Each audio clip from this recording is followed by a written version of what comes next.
Welcome to Acma Corp. In the last video, you learned how to download the app from the Play Store, install it, and then log in. In the second video, we explained how to punch in and punch out on a daily basis. Now, in this video, we'll see what appears on our dashboard after opening the app and how it works. So, let's take a look at this dashboard. At the top, you can see Case Allocated. This indicates the total number of cases allocated to you. Below that, you see Total POS, which shows the total value of the cases allocated to you. Currently, you have 50 cases allocated with a total POS value of 21,76,400 Indian rupees. Next, you'll see Total Due, which is the amount you need to collect.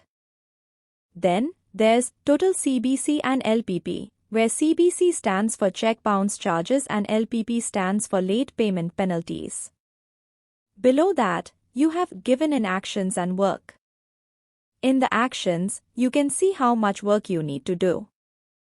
For example, you'll see Pending Visits, which means out of the 50 allocated cases, there are 49 cases where you haven't visited the customer yet. You'll need to complete those visits.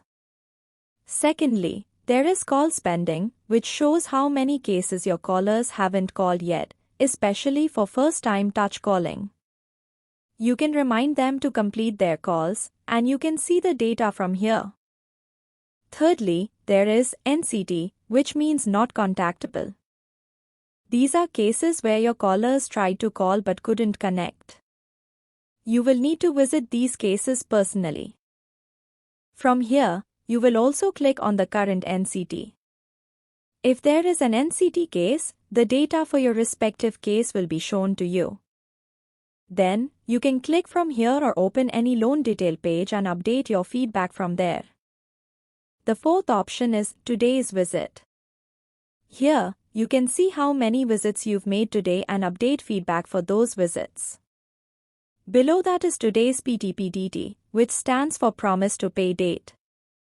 This section shows the number of PTP customers give. By clicking here, you can retrieve that data. The details, including the date, place, and time the customer promised to make the payment, are updated here when your caller or supervisor contacts the customer to collect the payment. All the data is displayed in your app and works in real time. When your caller generates PTP in the system, it updates on your mobile app. The next option is Today's PTP1. After breaking the first PTP, if a customer provides a second, third, or fourth PTP, that data appears in PTP1. We also call this a rescheduled PTP. Here, you can go to PTP1 and view the rescheduled PTP data. This means the customer has previously given a PTP but did not make the payment on time and has provided a new date afterwards. This is the PTP1 data. You can go there to collect the payment and update the feedback. We will explain the process in the next video. Thank you.